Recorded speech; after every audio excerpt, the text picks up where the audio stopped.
सह्याद्री विद्यालयाच्या 1977-78च्या 10वी बॅचच्या सुवर्ण महोत्सवी वर्षानिमित्त स्नेहमेळावा उत्साहात. अकोले तालुक्यातील सह्याद्री विद्यालय ब्राह्मणवाडा येथील इयत्ता 10वी सन 1977-78 बॅचच्या सुवर्ण महोत्सवी वर्ष 2026-27 निमित्त रविवार दिनांक 14 जून रोजी माजी विद्यार्थ्यांचा स्नेहमेळावा उत्साहपूर्ण वातावरणात संपन्न झाला. तब्बल 50 वर्षांनंतर एकत्र आलेल्या माजी विद्यार्थ्यांनी जुन्या आठवणींना उजाळा देत सामाजिक, शैक्षणिक व सांस्कृतिक उपक्रमांची व्यापक रूपरेषा निश्चित केली. या कार्यक्रमास ब्राह्मणवाडा गावचे उपसरपंच सुभाष गायकर, सदस्य शिवाजी आरोटे, माजी उपसरपंच भारत आरोटे तसेच सह्याद्री विद्यालयाचे माजी शिक्षक व मुख्याध्यापक अरुण कोतेसर यांची प्रमुख उपस्थिती लाभली. कार्यक्रमाची प्रस्तावना तुकाराम हांडे यांनी मांडली, तर आभार प्रदर्शन पांडुरंग आरोटे यांनी केले. यावेळी बॅचमधील सर्व माजी विद्यार्थी मोठ्या संख्येने उपस्थित होते.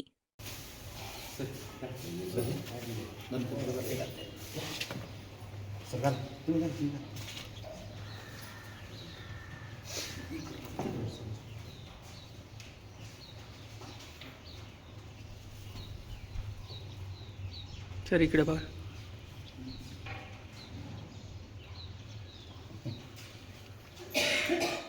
आज सह्याद्री विद्यालय ब्राह्मणवाडा आपल्या या सर्वांच्या शाळेमध्ये आपली जी 1977-78ची जी बॅच आहे, या बॅचचं जो 50 वर्ष म्हणजे सुवर्ण महोत्सवी वर्ष या बॅच या ठिकाणी पूर्ण करत आहे.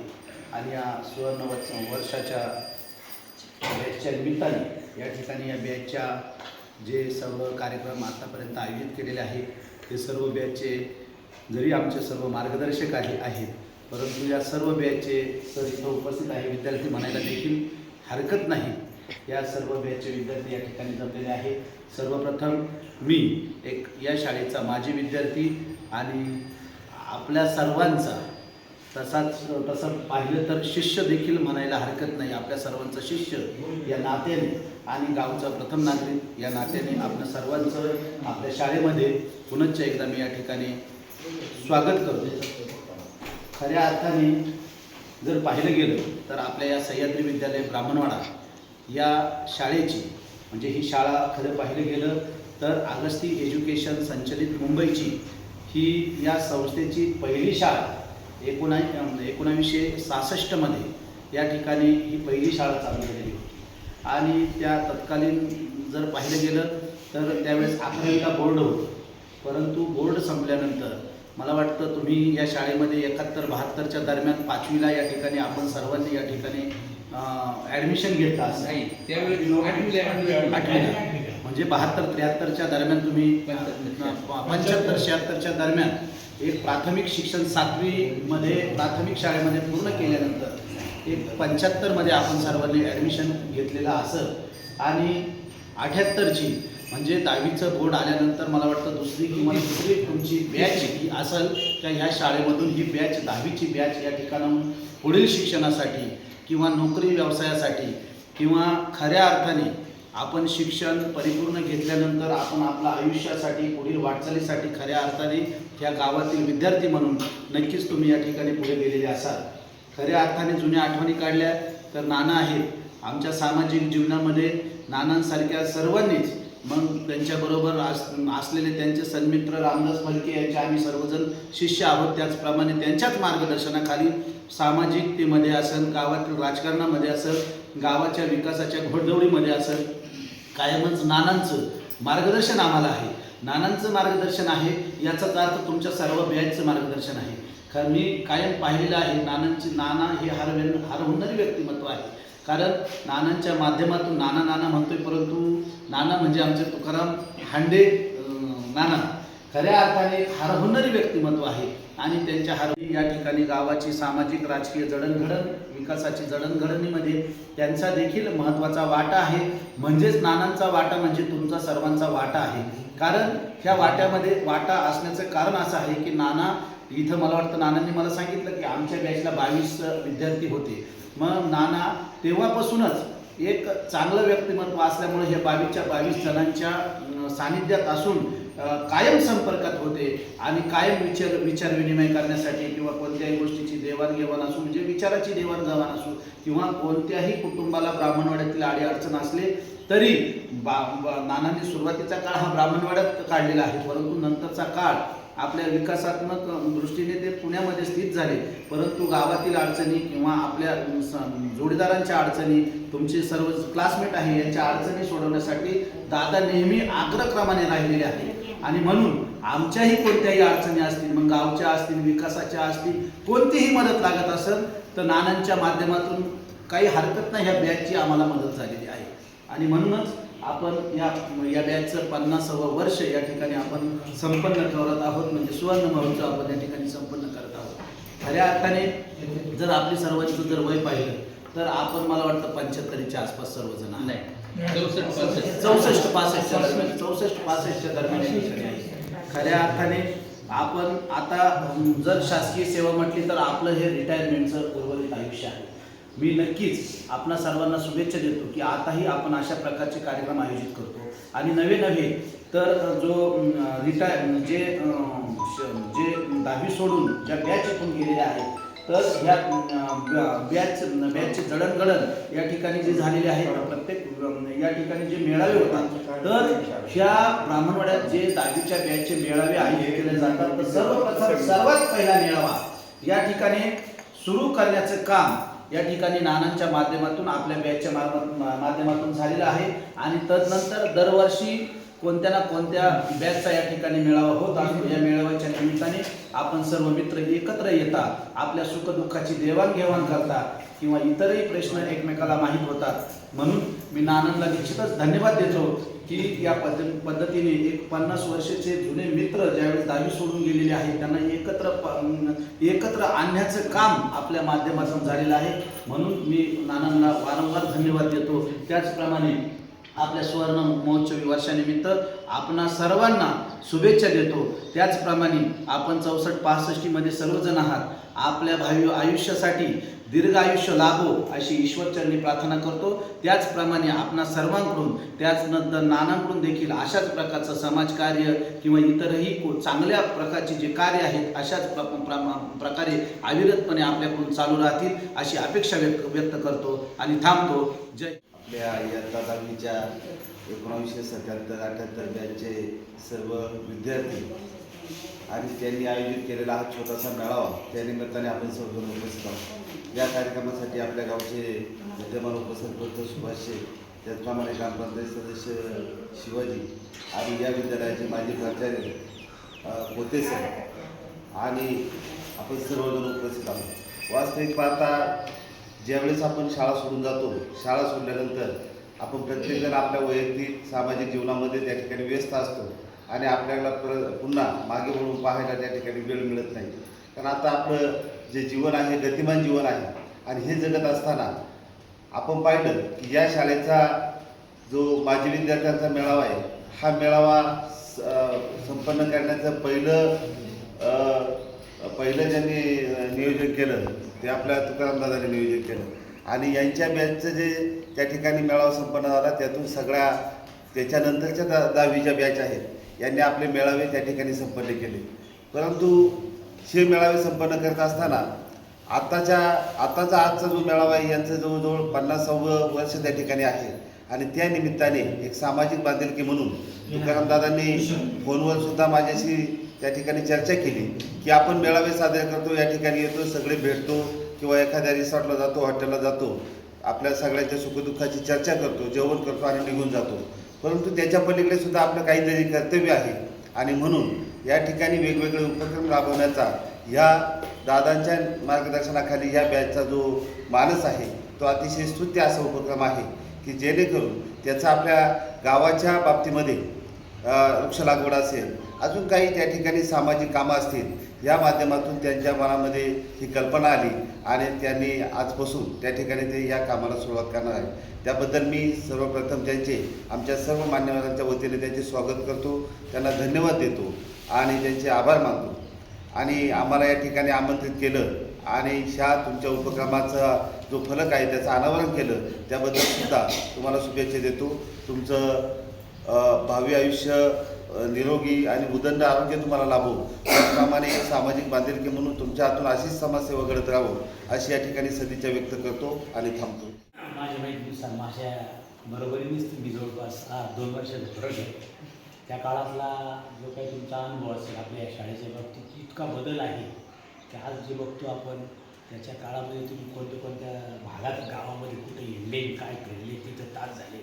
जो शिस्तीचा भाग असायचा, जो काही त्या शिक्षकांमध्ये हे असायचं मोटिवेशन, मुलांबद्दल असणाऱ्या अपेक्षा काय होत्या, पालकांबद्दलच्या अपेक्षा, ह्या त्या काळाच्या वेळेस आज फार बदल होत आहे, बदल घडत आहे.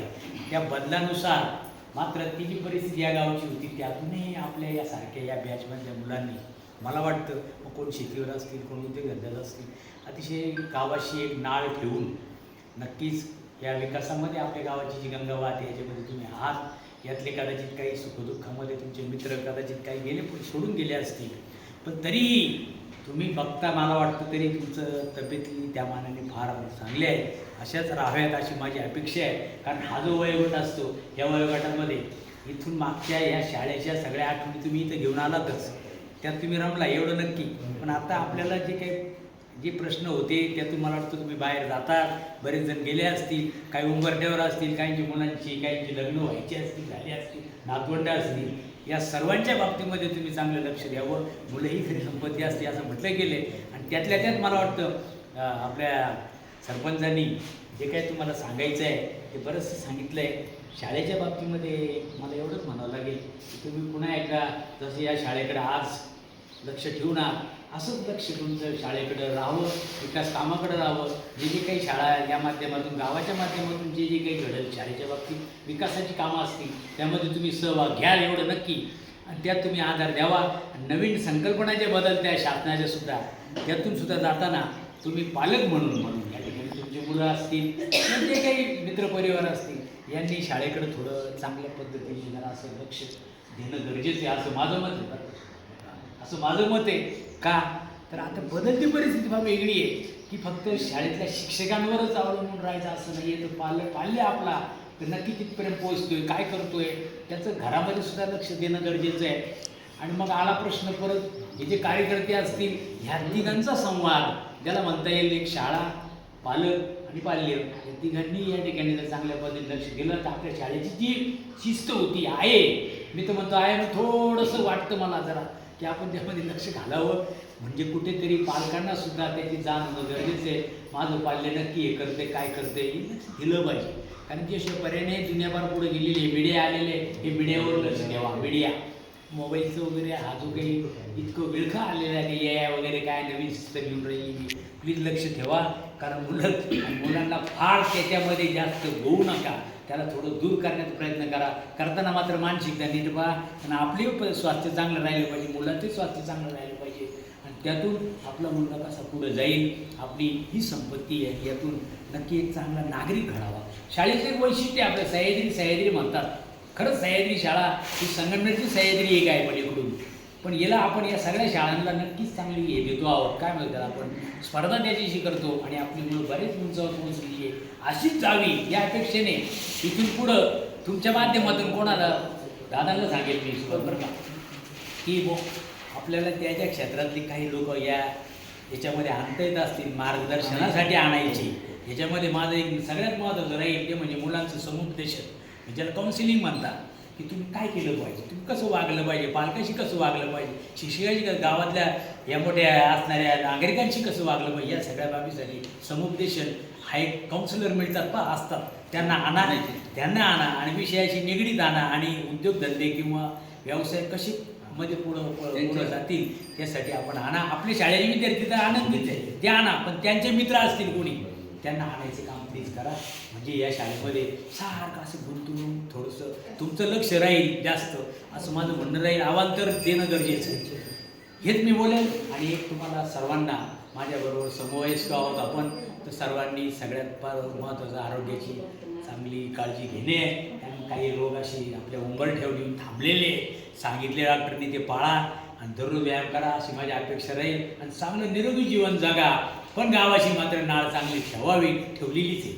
बोराडे बरं का, चांगलं लक्ष ठेवा तुम्ही असं मानून तर मी सगळ्यांना भावी आयुष्यासाठी शुभेच्छा देतो. कारण आपण समवयस्क आहोत. मी मित्रामध्ये मोडतो जरी ते याप्रमाणेच त्यामध्ये आहे. कारण ही जी आहे ही टीम थोडीशी सगळ्यांचं पाहून मी बोलावं अशी माझी इच्छा नाही. अगदी तुम्ही वडीलधारी माणसं आहेत सगळेजण, तरी पण 1978च्या इयत्ता 10वीच्या बॅचचे तुम्ही सर्वजण आज खरं तर तुम्ही आमच्या सगळ्याच क्षेत्रामध्ये सगळीच माणसं आता माझ्या वडीलधारी आहेत, गुरुस्थानी आहेत. दादांचं तर सगळीकडे मार्गदर्शन मला आहेच आहे. तरी पण तुमच्या सर्वांना मी भावी आयुष्यासाठी आता 65मध्ये सर्वजण आहात, तर एक 100 वर्षसुद्धा सर्वांचं एक चांगलं आयुष्य निरोगी जावं ही सदिच्छा व्यक्त करतो. 2026 आणि बरोबर 50 वर्षापूर्वी 14 जून 2017 रोजी आपण या वर्गात बसलो. कारण शाळेचा पहिला दिवस 14 जून होता. 14 जूनला शाळा सुरू होते, 13, 14, 16 आणि 14 जूनला सुरू झाली. बरोबर आज 50 वर्षानंतर आपण या वर्गामध्ये प्रवेश करत आहोत. आणि आपले या 77-78ची जी SSCची बॅच आहे याला बरोबर 50 वर्ष झालेले आहेत. आणि या निमित्ताने आपल्या सगळे सहकारी तुकाराम हंडे आणि इतर सगळे यांच्या वतीने असं ठरवलं की काहीतरी आपल्याकडून जेवढं होईल तेवढं आपण सहकार्य सामाजिक कार्य करण्याचा प्रयत्न करू. आणि आज त्या कार्यक्रमाचं अनावरण आज या ठिकाणी करण्यात आलेलं आहे. आणि या अनावरणासाठी आपल्या गावचे सरपंच सुभाष शेठ गायकर, त्याचप्रमाणे माजी सरपंच भारत आरोटे आणि सदस्य शिवाजी आरोटे, त्याचप्रमाणे माजी प्राचार्य कोते सर या ठिकाणी आवर्जून उपस्थित राहिले. आणि या सगळ्यांचं कार्यक्रमाचं रेकॉर्डिंग करण्यासाठी पत्रकार म्हणून संजय गायकर सुद्धा उपस्थित आहेत. त्याबद्दल मी आमच्याच बॅचच्या वतीने, त्याचप्रमाणे शालुताई, पूर्वीचं नाव आरोटे, कारण आमच्या शेजारी होते, तर आपण या ठिकाणी वेळात वेळ काढून आम्हाला हा बहुमूल्य वेळ आपण दिलेला आहे. त्याबद्दल आमच्या बॅचच्या वतीने तुमच्या सर्वांचे एकदा खूप मनापासून आभार मानतो. आणि आजपासून बरोबर पूर्ण वर्षभरात जे जे उपक्रम होतील त्या उपक्रमाचं रेकॉर्डिंग करण्यासाठी आपले पत्रकार बंधू संजय गायकर आहेतच. आणि आम्हाला हे कार्यक्रम करण्यासाठी आपले गावचे सहकारी करण्यास सहकार्य हे महत्त्वाचं आहे. कारण आम्ही ठरवलं तर होईलच असं नाही, सहकार्य हे महत्त्वाचं आहे. आणि सहकार्य म्हणून ही गावातील मंडळी आम्हाला सहकार्य करतील असं मी त्यांना विनंती करतो. आणि ते व्हावं तसंच काही आपल्या दृष्टीने काही सुचवायचं असेल किंवा मार्गदर्शन करायचं असेल तरी आपण करू शकता. कारण आम्ही ह्या क्षेत्रामध्ये नवीन आहोत, आम्ही आमचं फक्त शिक्षण आणि काम एवढंच केलेलं आहे. तर आपण या ठिकाणी आलात तेव्हा आम्ही पुन्हा आपलं मनापासून खूप खूप आभार मानतो आणि आमच्या पुढील कार्यक्रमाला सुरुवात करतो.